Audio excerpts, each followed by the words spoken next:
Hey, what's up? John Sonmez from SimpleProgrammer.com. Just finished my run here again in Austin at SumoCon. I have to run in the morning here because I'm at a conference.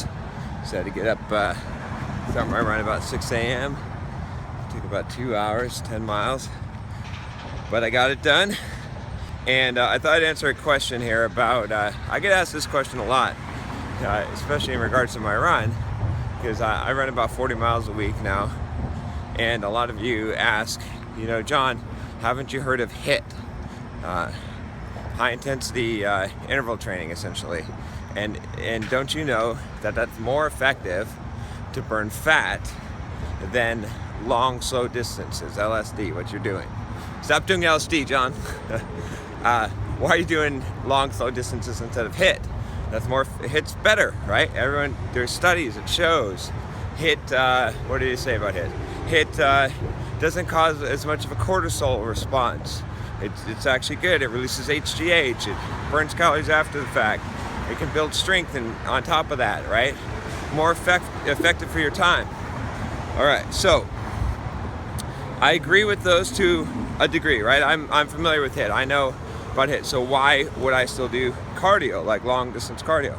I'll tell you why. So you got to think about it. All right. So if you do a HIIT, right, and you, well, first of all, most of you that are trying to run HIIT training, you're not really doing HIIT training. What you're doing is you're running kind of hard and you're running intervals.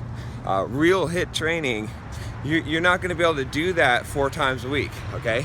Especially not with heavy weight training, okay? So I weight train, right? I'm lifting 3 times a week for about an hour and a half to 2 hours, doing some heavy, high intensity lifting, right? If you really do one HIIT session, let's say for 20 minutes or 30 minutes, if you could do 30 minutes, right?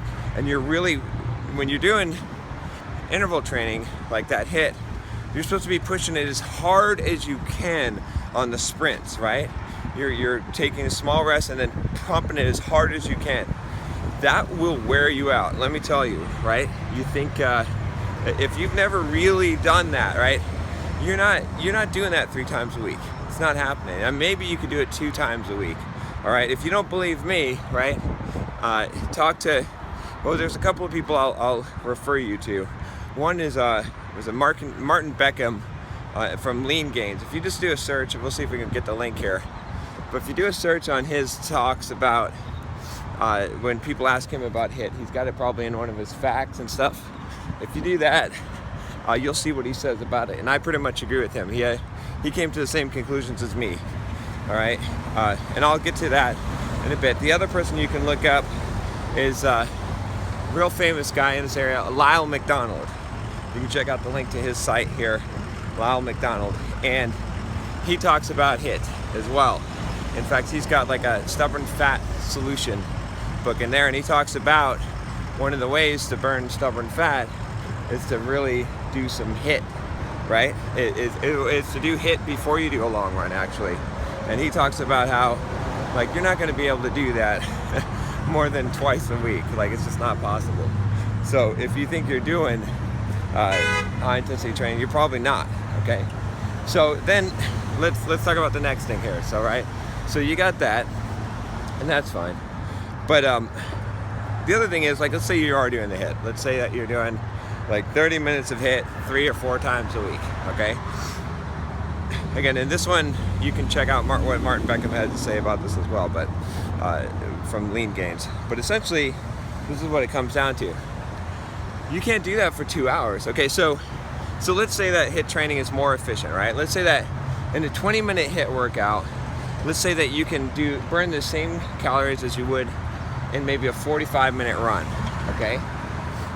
That's possible. So you might be able to pull that off, right? Okay. But are you gonna be able to run? If I run for 2 hours, right? If I run 10 miles, an hour and 40 minutes, let's say even, hour and 50 minutes, you can't do a HIIT workout that's gonna burn as many calories as that. It's just not gonna happen, right? I mean, you'd have to do like an hour HIIT workout or more than that. It's just not worth it. And like I said, if you've actually done HIIT, you realize that pushing yourself that hard, especially if it's going to mess up your strength training, right? You're not going to be able to do lifting workouts. It's not worth it. It's better to just run. If you're going to do, try to burn fat, do cardio, just do long cardio. It'll be easier on you, and it won't mess up your weight training workouts, right? You see what I'm saying? So that's that. Now let's get into the science of it. And I think that's the biggest argument is, right? It's like, if I run 40 miles a week, I'm burning a shit ton of calories. I'm burning a lot more calories than if I did 3 or 4 20-minute HIIT sessions, which would be killer. It'd be way harder and burn less calories, right? You see what I'm saying? Like, hell, even if you walk, see, this is the thing that people don't understand, right? It's like, look, it's not about how fast you can get the stuff done.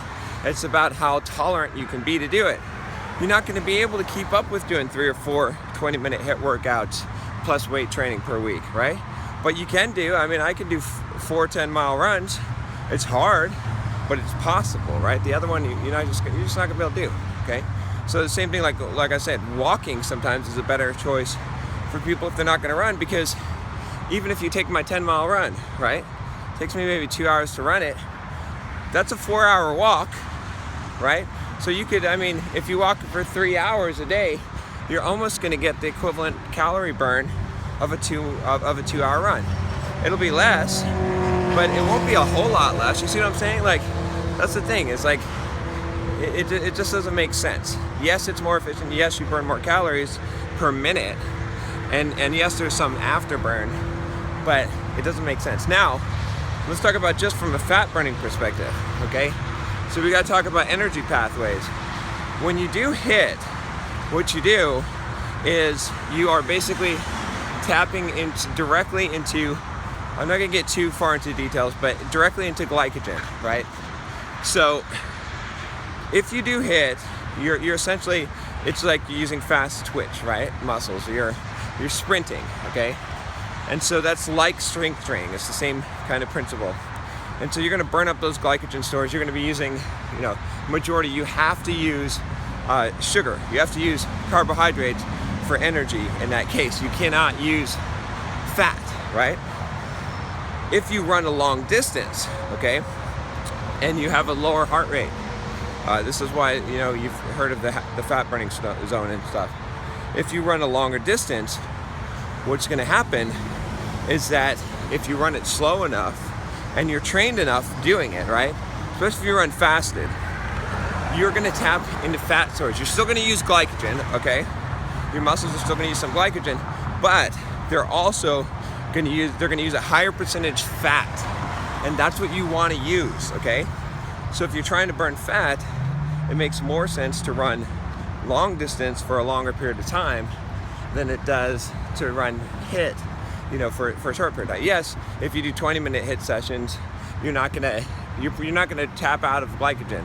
But if you were to do longer HIIT sessions, let's say, which you wouldn't be able to do, right? But if you were able to, guess what happens when you run out of glycogen, right? I'll tell you what happens when you run out of glycogen. And you're doing high intensity. You're doing things that require quick energy, that require a lot of ATP real quick. Can't work on fat. There's only one other energy source next to that muscle. I'll tell you what it is. It is that muscle. So if you do that, that's why, okay, again here, this is another reason why you would see like marathon runners look very emaciated, like they've lost all their muscle. Why do you think that might be? Yet I'm running 40 miles a week and I'm not, right? I did this video on does cardio kill your gains? I'll give you the reason, all right? The reason is this. Those marathon runners run fast miles. They're basically sprinting. They're basically sprinting a marathon. They can run twice the speed that I can run. If they run 10 miles, they're running it fast. They're in, marathon, they're running it fast because they're training for that, right? So they're using up, a lot of times in their training, they end up actually burning up muscle. It's true, they deplete the glycogen stores and then they use the muscle. Now they're adapted to burn fat, but a lot of their training, when they're training that fast, there's just no way. You're not going to be able to provide enough energy to the muscle in time through lipolysis. It's just not fast or efficient enough. So there you go, right? If I'm running I'm slowpoke, right? I'm running like 10-minute miles, maybe 9.5-minute miles. My heart rate's not getting up there. I'm basically tapping into fat source. Plus I'm running completely fasted, which makes a difference. If you run with carbohydrates, if you eat, you're going to be using carbs as a fuel source. So you're going to use less fat, right? Your body's not really adapted to burn fat at that point. So anyway, that's it for for now. If you've been wondering about the HIIT and cardio thing, that's where I stand on it now. I mean, you can do HIIT, it works fine, like I said. If you're only gonna run like, a short distance, it'd be better to do HIIT, sure. But just realize that you might not actually be doing HIIT, right? HIIT is hard. Like, go and look it up and see, or try to, do a real HIIT, like where you're pushing as hard as you can. You're not gonna get the benefit if you're not really doing it, right? So, and if you're really doing it, you probably are throwing up afterwards, to be honest with you. So that's the intensity of it. So anyway, if you like this video, subscribe to the channel. Just click that subscribe button below, and I'll talk to you next time. Take care.